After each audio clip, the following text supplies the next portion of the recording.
Welcome everyone. Welcome to our interview with Rudi and Theresa Pichler. This is a very special event for us, and we're so happy you've decided to join us today for the next hour. We're going to be tasting through some wines and having a look at all of the wonderful vineyards of this fantastic estate in the Wachau.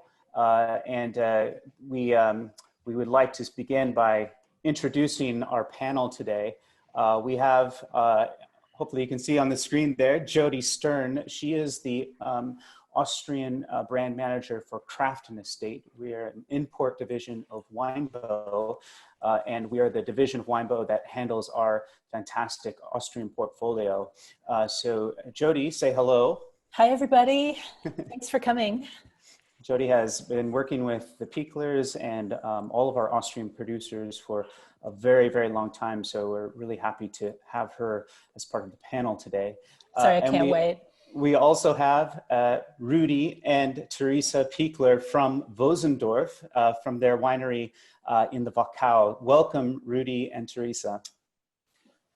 Hi, guys. Thank you, Jesse, for hosting us. So nice to meet you in this way. Hi, Jodi. Hi, Jesse. Rudi, Theresa. It is nice.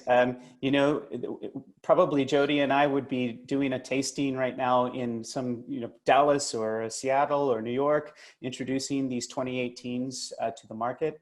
But one amazing thing about this quarantine time is we've been connecting a lot in this format. So it's fantastic to actually have the two of you here today while we talk about these wines. So thank you. Thank you for inviting. Rudi and Theresa, would you, oh, and I should say to the audience, please, if you have any questions that you'd like us to answer throughout the webinar, I'll have the Q&A open. And so feel free to type a question into the Q&A, and we'll try to get to your questions as we proceed. Rudi or Theresa, would you mind introducing your lovely family? Of course. You can see now in the picture our whole family without our dog Pinot Noir and Napo from, yeah. You can see also my mom Martina and my sister in the center. I'm my sister Sophie. They are not officially in the winery, but they are in the background, of course, helping. My mom is cooking for us and our employees every day. She's also a teacher. My sister Sophie is the twin sister of my brother Rudi. Rudi is also in the winery. He is more in the cellar, more in the vineyards, and yeah, I'm more for marketing, office, and also the vineyards. I love the vineyards, vineyard management. This is also my part. And yeah, the big boss. The old man. Rudi, when did you take over the winery? What year? I studied economics and 1989, it's a long time ago. My parents paid me a journey to California, Napa Valley, and I worked there for 3 weeks. And after working in Napa Valley, I decided not to become a banker or manager, but coming back home and building up again the winery, because my father did not see any of the children coming back, but I did it. And I'm very happy about this. And so I started 89, took over officially in 1997. And it was a very good decision for my life, because many friends of mine who are working in the management business didn't see their children growing up. I saw my children growing up. It was not a force that the children should take over the winery. But I'm very happy now that Theresa and Rudi decided to take over what I built up. And it's the right time, you know. It's very important that young people come at the right time to the business. And yeah, you've worked with Theresa, you know Rudi, and I think, yeah, they are doing a good job. And Sophie as well, she is now, because of the quarantine, here, and she is joining us, and she's studying chemistry. And I'm happy, not forgetting Martina. She is, yeah, you know, the boss of the family. We think they're doing a fantastic job too, and we love working with the new generation as well as you, Rudi. So we might have some people on the webinar who are not so familiar with Austria, and I just thought I would give a little bit of an introduction, very short, but just to say that this is a small country in the Alps. Most of the country is the Alps. It's very high in elevation, so too high in elevation to ripen the wine grapes. So all of the wine growing really happens in the eastern part of the country, near the Hungarian border or the Slovenian border in the south. So I love using that satellite image because I think we get a real sense of the landscape. Most of the great Grüner Veltliner and Riesling comes from the Danube River Valley. So this is really just about an hour or an hour and a half's drive west of the city of Vienna, the capital, along the Danube, and you're in the top wine growing areas of Austria. The Tal, Krimstal, and Wachau, and Rudi and Theresa are in the Wachau, and we're tasting the wines at the Wachau today. But we just wanted to give a little bit of a lay of the land, and so we understand where we're tasting wines from today.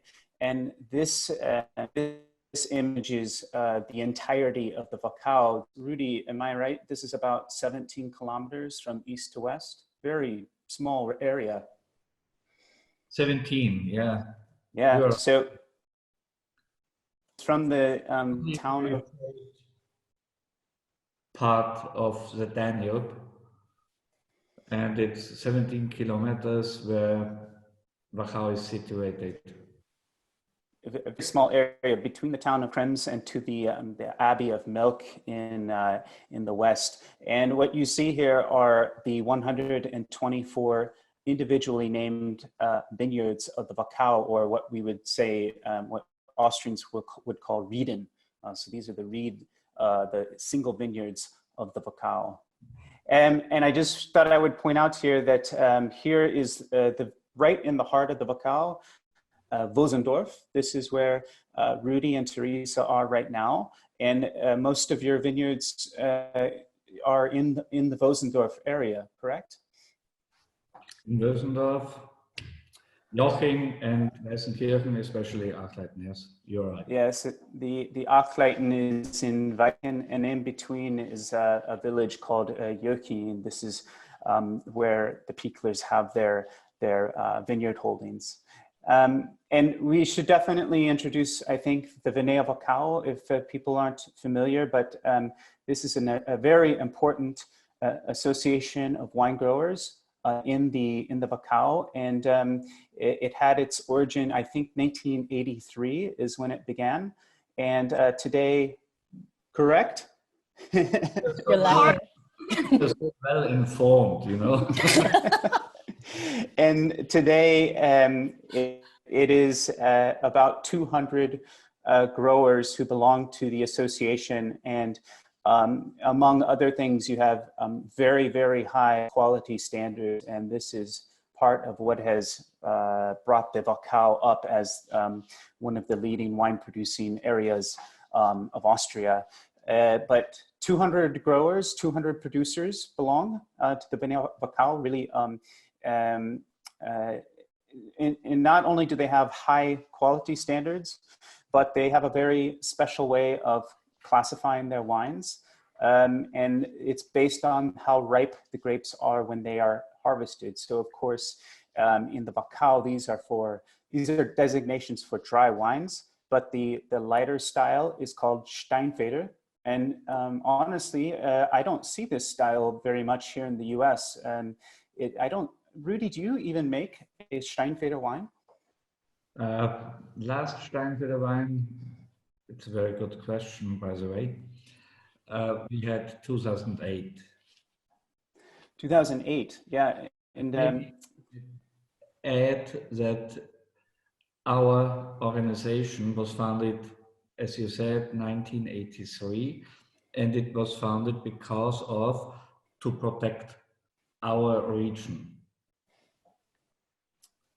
That the vintners are coming together and having one idea, 100% Wachau, and not letting people in who are trading, because we have, as we will see later, the terraced vineyards. We have very high costs of production, and we wanted to protect our region, and this was very important, and this was 1983, you know, and this was very yes.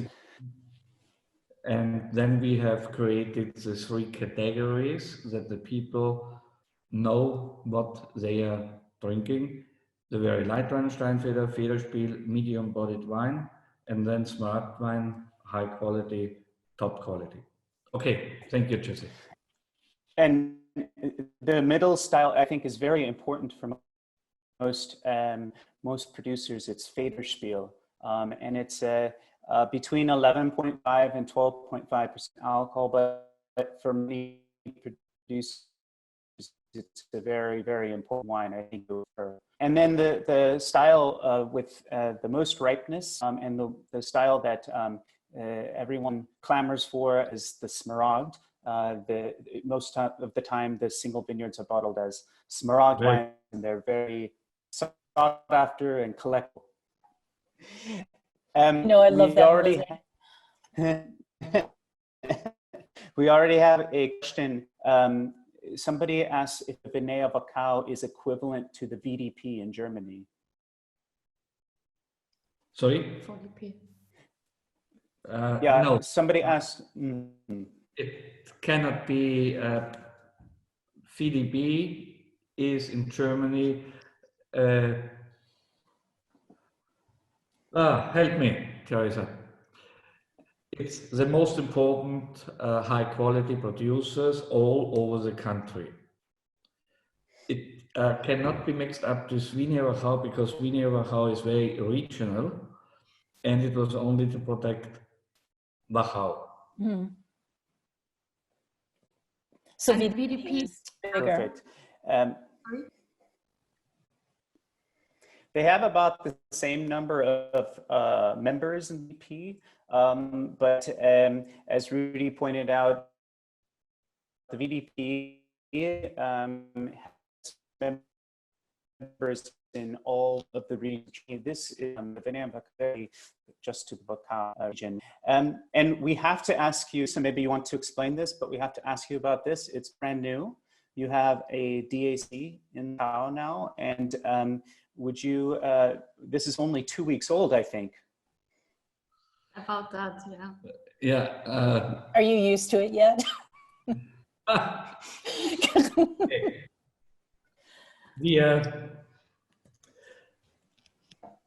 I should talk about this, I know. Now, my personal opinion, we had to do this because it's politics. I think Vinea Wachau would have been enough, but it's politics, and we had to do this. And we worked more than 2 years to make suggestions to the government what we can install according to Vinea Wachau. Now we did it, and it's really okay. I'm not 100% happy, with this because my suggestion was to take the big chance to make the first DACG because Wachau is guaranteed it, you know? Yes. All over Varesco. But well, we follow up. So we have some questions. So the first question from Morgan, she asks, does Rudi view this as favorable? It sounds like you're satisfied at least. Jesse, you know, in democracy, you have to make compromises. We do. Yes, okay. Weißburgunder 2019 will be the last vintage where I can write Kollmitz on the label. The single vineyard. The single vineyard. And we have this cru for Weißburgunder since 1976. So it's okay for me, but I want to have the next step because if not Wachau, who should do it first? DACG, guaranteed. And we have one more question and then we'll move on. Will you still write Wachau DAC Smaragd, Federspiel? You will still use these terms, correct? This is a very good question. We tried, and it was hard work, to keep both systems side by side. So if one is not a member of Wiener Wachau, he is not allowed to use Steinfeder Federspiel Smaragd. But he can use the Cruz, Reed, and all the other things. That's official now. And with DAC. With DAC. And again, it's politics. And I think we did our best to do it in this way. Thank you for the answer, Rudi, and thank you, Tony, for the question. We want to show you a beautiful video.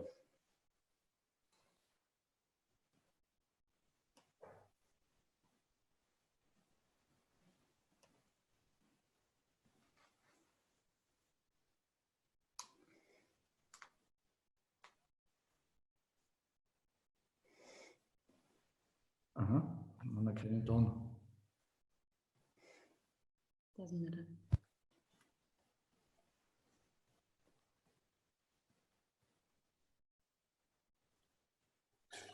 Jodi. Prost, Rudi. With that video, which was showing the village of Vosendorf and some of the vineyards that you source your Grüne Federspiel from, we wanted to introduce the Grüne Federspiel to the audience. And Jodi and I are going to taste the 2017 because we've already sold out of the 2018 vintage here in the States. We are waiting for the 2019 to arrive. We were lucky to have a few bottles of 17 hanging out. We're going to drink some 17. Would you please tell us about the 2019 vintage? Okay, 2019 is on the road, means on the sea, arriving, I think, in 1 week to you. Around June 13th, I think. Wow, great. Theresa, would you like to take over? About 2019? Yeah, the harvest 2019 was a harvest like, I would say it was an easy harvest. Would you agree with me? I mean, their vintages, they are not really easy, like 16 or 14, I would say. But 19 is a great vintage and will be a great vintage in a couple of years. Sorry? Was it a warm vintage? Because many of the vintages in Austria have been warm as of recent times. I would say it was not too warm, it was not too cold. Not like 18. I mean, 18 was, we started harvest at 22nd of August because blooming was so early, and you say about 100 days between blooming and starting harvest. But 19 we started in September, and it was not too hot, not too cold. It was, yeah, like I said, it was not that difficult. Mm. It's still very true to your style. It has ripeness and texture to it, but it's very clear. And I will tell the audience now that whenever I come to a trade fair like Provine or the Vivinum fair, I always seek out Rudi first, Rudi and Theresa, and taste their wines first, because it's always, to me, the clearest example of what the vintage has given, what the varietals should taste like, and what especially the vineyards taste like. It's always very clear to me when I taste your wine. So it's, to me, classic Grüner Veltliner Federspiel from Rudi Pichler, but you can tell it has ripeness and richness in this vintage. Thank you, sir.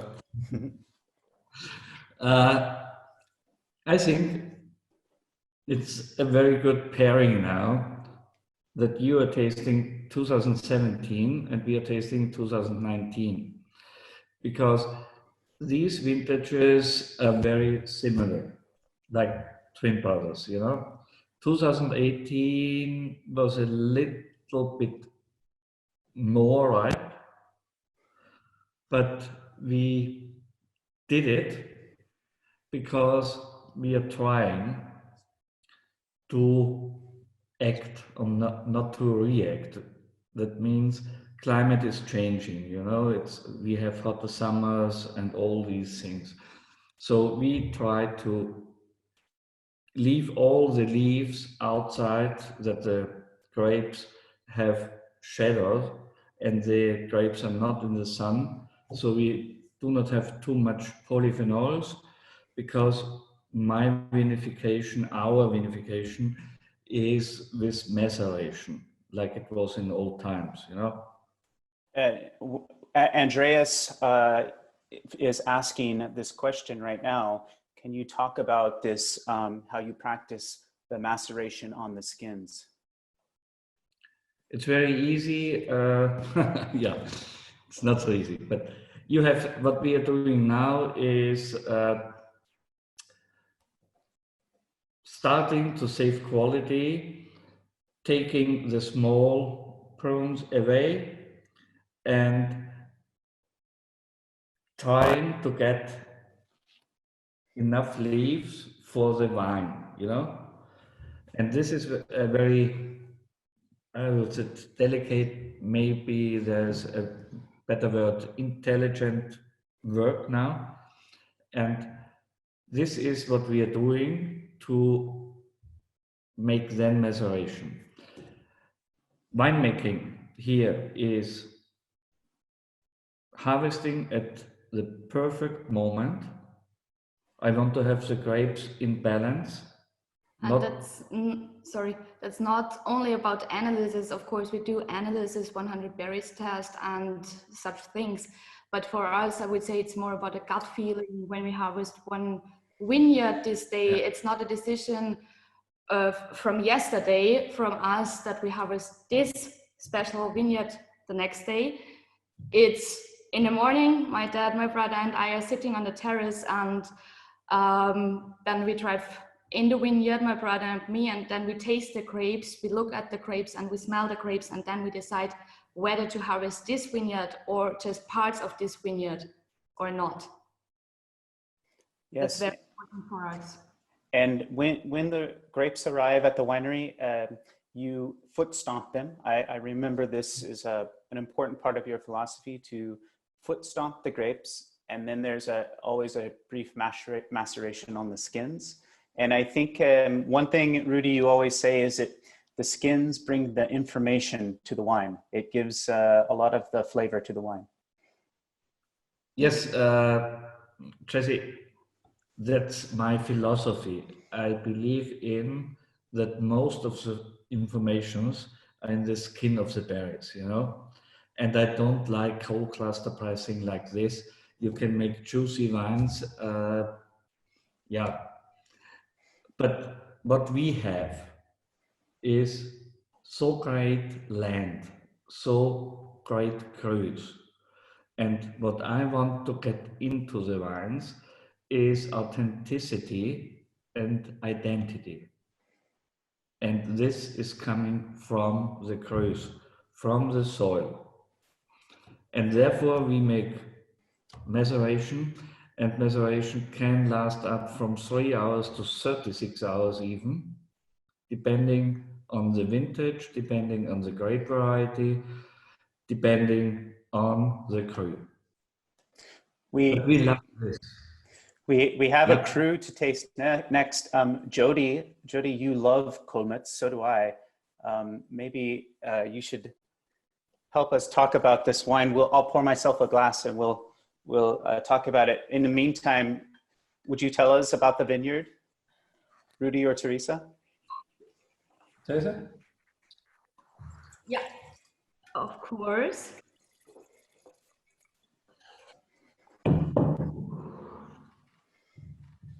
Kollmitz is a hill in Bösendorf, our village, where our winery is located. You can see now a picture of Kollmitz, and in the right is Bösendorf. And you can also see the dry old stone walls in the picture. This is also very important to us. The dry stone walls were built by monks a few hundred years ago without concrete. And you can also see the rows here are not very, how can I say that? They are narrow, so you also can see you cannot use any machine here in Kollmitz. It's all work by hand. That's for most of the crus here in the Wachau, only done by hand. Yes, and I saw, speaking of the DAC, I saw that you are requiring hand harvesting as part of the DAC, so very interesting. Jodi, we both of us love this wine. Why do you love Kollmitz? I started loving Kollmitz after hearing Rudi speak about it, and you don't have to affirm or deny this, but I've always had the sense that this might be your favorite, one of your favorites, because of the way you talk about it. But you've always described it as your most mysterious, your saltiest, most complicated. You need patience, you need time, and so the mystery of this cru and the salinity and the evolution, the unfolding that happens over many years. I just find it fascinating. And yet it's accessible today. I can drink it. I'm very happy with it in my glass. Rudi, it's the soil of Kollmitz that makes it so unique. What is this soil we're looking at? The soil is, you have here the soil profile. You have it here again. Can you see this? Yes. This was created 375 million of years ago, and it's weathered like this, that the roots can go through the stones, through the soil. And we have a very high input of iron, magnesium, mangan. And this makes this site, I think it's about 5 hectares, 6 hectares, not the whole Kollmitz, only the Kollmitz on the rocks. This makes this site so spectacular. I love this wine because this wine is challenging. It's like Pinot Noir from the best crus from Burgundy. You have to have patience and you have to know what wine can be. It's not just for drinking. Kollmitz has a very clear identity. I hope if I come to the winery and you poured this blind, I hope I would take it directly to Kollmitz. It has a very clear personality.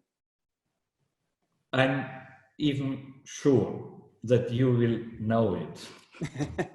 And I'm even more sure that if you pour something blind, it's going to have this.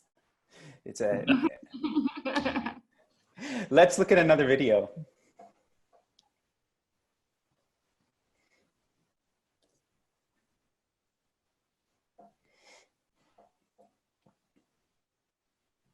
Okay, there's no music.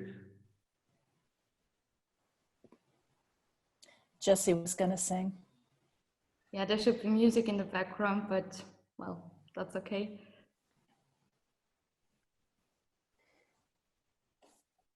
Hochrein.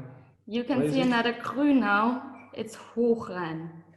We just saw Hochrein in that video, and it's another very important vineyard for you. It's also a vineyard that belongs to the village of Wösendorf.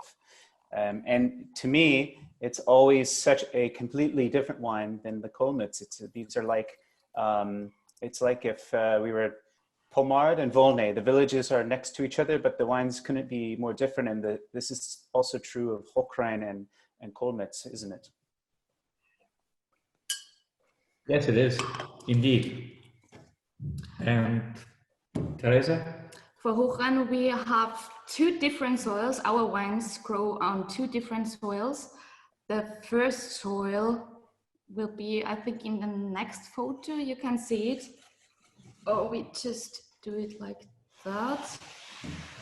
We have it here in the back. 1/3 of our wines stand on this soil, and this is Löss. This was brought in 15,000 years ago from Germany. And 2/3 of our wines stand on this soil here. These are just rocks. This is like Kollmitz, but when unfolding, there was not that much pressure so that the rocks were not broken. So the roots cannot really go through the rocks. They have to go right or left or yeah. And the last part is the difference to Kollmitz. Is it because of the lust that this, to me, it's always so, if Kollmitz is very straight and linear, Hochrein is kind of like this. It's very broad and it has a lot of texture to it. This is this the lust? First of all, am I correct in my description? And secondly, is it the lust that gives it that character? That's true. The lust part makes the wine a little bit more charming. Charming, yeah. That's what it is. It doesn't make the wine better, greater, but less is always opening wines from less, always opening earlier and have a little bit more charm, you know.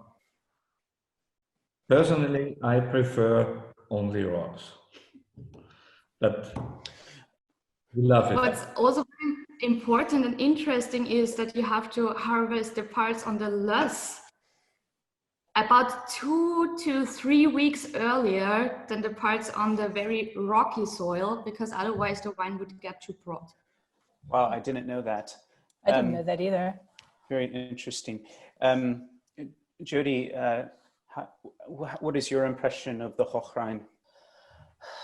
I always find it more open, very fresh, but also with, you know, that intriguing minerality, texture, you know, all of the components, every bit of complexity, but just a little easier in the beginning than some of the other crus. And if I have to choose one wine for a group, I'll go for this one because I feel like it has something for a broader array of tastes. It's easy to love this one, and I know it's Rudi probably likes it a little more complicated, but sometimes going easy is good. we can if you want. If Hochrein want to come into the crus in our winery. What's that, Rudi? You know, I'm complicated, you know very well. That's good as well. But I totally agree with you that coming into the Grand Crus from our winery, Hochrein will be the best first step. Yes, and if it's complexity we're looking for in our Gruner Veltliner, it probably will come from this place. This is another one of your vineyards. It's in the neighboring village of Weißenkirchen, and this is one of the truly great vineyards of the Wachau. This is Achleiten. Theresa, please, Achleiten. Achleiten, yeah. Jesse, you're speaking so good Austrian language. Thank you very much. Most of the American people would have broken their tongue with Achleiten, you know? I say Achleiten every day. Yeah, Jodi. If you drink Achleiten every day, then we can go on. Can you tell us what makes this vineyard so great? It's been a vineyard with wine growing for a very long time. It's a very old vineyard, isn't it? Yeah. It is. My mother was born in Weißenkirchen, and she brought into the winery one parcel of Achleiten, which I always loved. And meanwhile, we have 5 parcels there. Most of them are on the west side, which is only rocky. And it's a crazy situation. This wine has so much dimensions, so much fascinating details. The wines are very old, 60 to 75 years old. But not only in Achleiten, also in Kollmitz and Hochrhein. We are Thank very you. lucky about that. And the old wines and the very poor soil is giving us really great wines.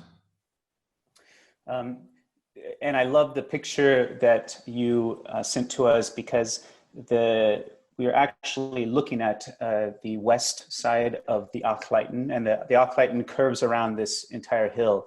And this is actually where your vineyards are, is on the west side. Joe Briand is asking, what percentage in the new DAC, what percentage are the single vineyards? Is it a small percentage of the wines will be single vineyard? And of course, there's more village and regional wine, but what percentage are single vineyards?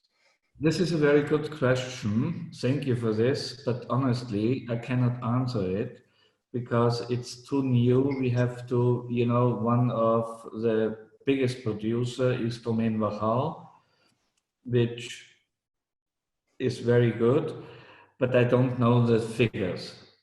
I can tell you from our winery, it's 50%. Yes. And what percentage, Rudi, is your winery dedicated to Gruner Veltliner, and what percentage is dedicated to Riesling? I would say about 65% of Gruner Veltliner, 30% of Riesling, and the remaining 5% is a little bit of Weißburgunder from Kollmitz too, and a little bit of Roter Veltliner. Very little. Very little. Thank you. Just saying. Knows. Yeah. Just saying. We are going to start tasting some Riesling from you, and someone would like to know, what is the difference between Riesling that you grow and Welsh Riesling, which is actually also very common in certain parts of Austria? Oh, okay. I've never been asked about this. Jesse, Jesse, for the audience, Jesse was the first. I think this was not a question from Jesse, was it? No. Okay, but to the audience, for the competence of Jesse, he was the first who asked me, Rudi, why do you not make a Riesling from Kollmitz? It was 2015, and it was in December, And in 2015, I started to vinify Kollmitz separately, which is normally in terrace. Okay, Veltliner and Riesling. This is They're unrelated. They're not related grape varieties, are they? no, Welsh Riesling is, now I have to search for a very diplomatic answer.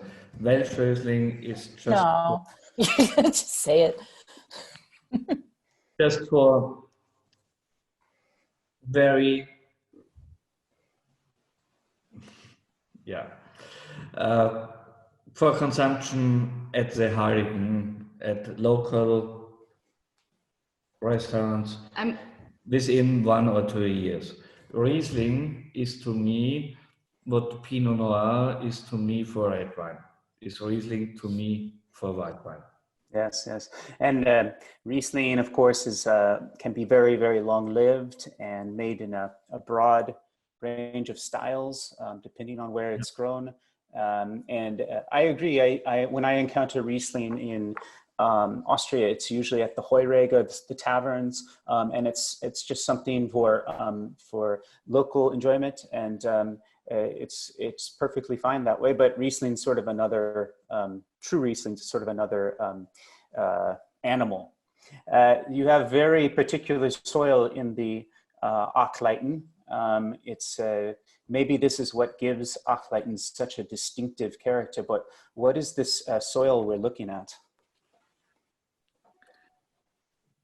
What is it? Yeah. In Achleiten, but only in the western parts of Achleiten. I mean, Achleiten is a very big single vineyard for the Wachau. We have about 22 hectares of Achleiten, but only the western part is the very rocky part. As you can see in this picture, the soil profile, there are small rocks, broken rocks, but when you move in this vineyard, you can also see the big rocks and the old vines growing directly on the big rocks.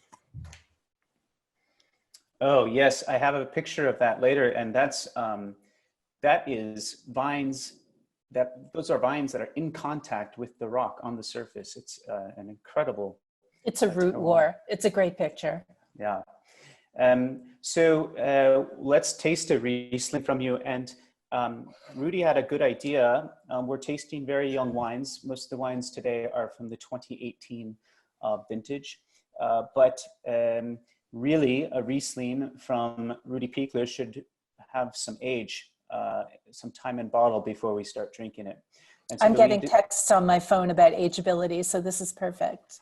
Yes, so we wanted to taste something a little bit older, and we do have the 2016 available to us. So we're all going to taste the 2016 now, and it's a good chance to talk about a very different vintage to 2018, but also the ageability of these wines.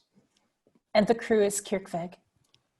2016 is Kirchweg. Mm-hmm. As you can see in the picture, different single vineyard now and different vintage.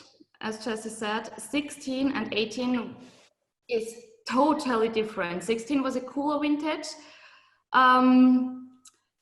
It was not an easy vintage, I would say, not like 17 or 19. 18 was a warm vintage and 16 a cool vintage. So we are now tasting two completely different vintages. I think you can also feel that in the wine, that it's a cooler vintage. It has incredible freshness and just such clear, vibrant fruit character and mineral character. This is a flatter vineyard, so it sits at the bottom of the terraces. Is it a sedimentary soil then? Is that what this? It is, as you just said, Jesse. Usually in the Wachau Valley, the better sites are up the hills, not like in Napa Valley or so. In the Wachau, the better soils are up the hills. But for Kirchweg, that's an exception, but also only for about 1 hectare. 1.2? 1.5. It's a special situation. I would only state to 2 vineyards in Wachau in the plain, a Grand Cru status, so to speak, now, and it's 1.5, maybe 2 hectares of Kirchweg. What you can see on the picture, the vines are planted with the river Danube. That means normally these parcels were never flooded. If you go back to the picture, seeing in the background, all the vines are planted against the Danube. That is normally, you can see it back there. That is normally a sign that these regions have been flooded. Because if you have flood, if the river Danube comes out, and if you have a row of vines with the river, one vine will take the other out. So the vineyard is exhausted, expelled, don't know the right word now. And as the older generations, they knew so much, you know. You can see it with your eyes where the Grand Crus are. Here we have the situation that we have the soil profile. All the stones from Hochrhein and Kollmitz were spoiled down over 375 millions of years and have been kept there. So we have here, and the other one I forgot to mention is Schütt in Leuden. Right. Very well known Grand Cru in the plain. And I'm with you, Jesse. You have here a little bit saltiness, minerality in a Riesling, white blossoms, and a freshness like you're sitting on a rock of a sea and you get water in your face. You can imagine this? Absolutely. And I'm so glad we're tasting 2016. Your wines. This is just starting to show what it will be, and it's still very young, but it's in a really beautiful place, right? Very, very expressive. I asked you once about Riesling in Kollmitz. Joseph here is asking about if there will ever be Gruner Veltliner from Kirchweg. Maybe Joseph likes Kirchweg Riesling, but would this be an appropriate site for Gruner Veltliner as well?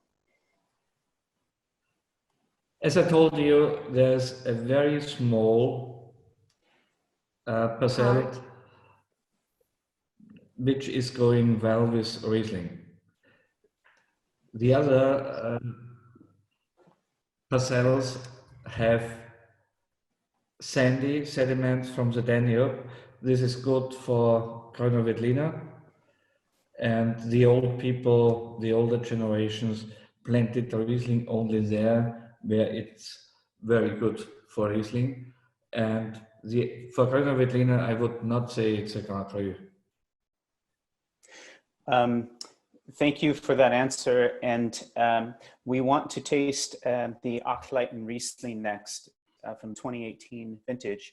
And you have a beautiful video that you've shared with us that we want to play to introduce the Achleiten Riesling.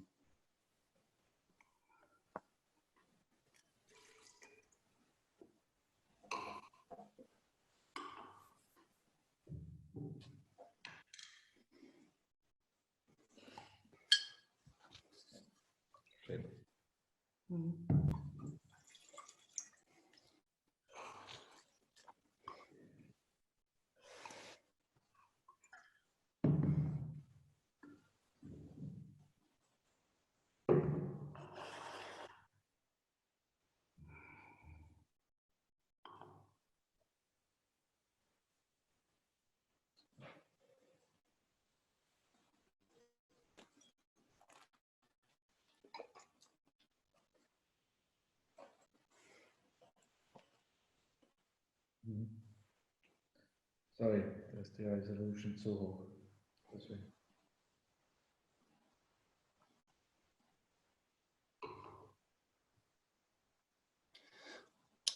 Rudi, I think at the very end of that video, we saw a new planting of yours, and Johanna is asking to tell her about the, she wants to know about Project Achleiten. Theresa. Yeah, the last photo we saw in the video was Project Achleiten. My father always told me that his grandmother taught him, Rudi, when you can get anything in Achleiten, just get it, because it's such a special soil there, just get it. And my dad, just from Western Achleiten, where the rocks are, as we talked about. My dad got the chance to buy a part of land. I would not say vineyard, because it was not a vineyard, because for 100 years it was not a vineyard. And he bought it, and 5 years ago, I think. Yeah, it was my midlife crisis at 50th anniversary. I bought me this, not a Harley Davidson. And we went through this landscape for 5 years with landscape gardeners. And we found wild asparagus, wild oregano there, old trees, very old dry stone walls, and old steps there. It's a very magical, mysterious place there. And last year we started to plant our first Riesling wines there, but not with a training system, because it's not possible there to use a training system because of the many big rocks there. So we decided to go for a stockkultur. So it's not a vineyard, it's more like my dad loves to say, a garden with wine. Wow, and somebody was using this parcel as a garden because there were vegetables and herbs, or it was wild? No, it's just wild. We Oh. don't grow any vegetables there, just wines. And yeah, it was 100 years untouched. And when I went in, I thought by myself, you need specialists, landscape gardeners, to keep all what is really valuable, to keep it, you know? I And see, it's yeah. lasting now 5 years, and yeah. If Rudi and Theresa are taking over the family business, you will find me in Project Achleiten. Is it your vision that this will be a separate bottling from any other Achleiten? A stockkultur from Achleiten? Yeah, it will be Wait to Project. see. Can't wait. Great. And the Achleiten 2018 that we're drinking is 60-year-old vines, correct? From very steep terraces. 60-year-old vines? 60, 65, 70. From the steep terraces, the western side of the Achleiten, and I think we're probably looking at a Riesling planting in this picture, correct? Because it's directly in contact with the rock here. It's in the And may I just say something about Achleiten, that I have this impression that it's a very strong terroir, and it can be Gruner Veltliner or it can be Riesling, but it always tastes like Achleiten. It has a very strong personality, and it even becomes more Achleiten as it ages. With more time in the bottle, it even shows more of this character. That's right. You know, Jesse, the wines I like most all over the world are the wines who are definitely showing their origin with authenticity and identity. This is so important to me. And if you have the Western Achleiten, you can, even I can not. Also, I'm the father of the wines. After 10 years, I have to check it if it's Riesling or Grüner Veltliner. If the soils are coming through the vines, this is for me 100 points. This is great wine, and that's our life, and we love it. That's fantastic. Incredible. We are, yes, Jodi, we're running a little. We have a few minutes left. Jodi, you've worked with these wines for so long, and you know the Piekler so well. Can you sort of summarize your feeling about these wines and the Piekler family? Well, there's not a heart big enough for me to draw on the screen, but this is a very special relationship. I think you see that everything is worked on here, everything is looked at, everything, if need be, is challenged, and everything is talked through. So I feel that when you work with the Piekler family, you have a very full understanding of what is important in the vineyard, you know, in the home, in your heart. And it's one of the truest and most valuable relationships I've ever had. And that goes with the wines too. I mean, the wines are just so, oh, stop it. The wines are so honest and so expressive of where they come from. And for me, that's the whole point of wine. If it talks about where it's from, and there's no place like the Wachau.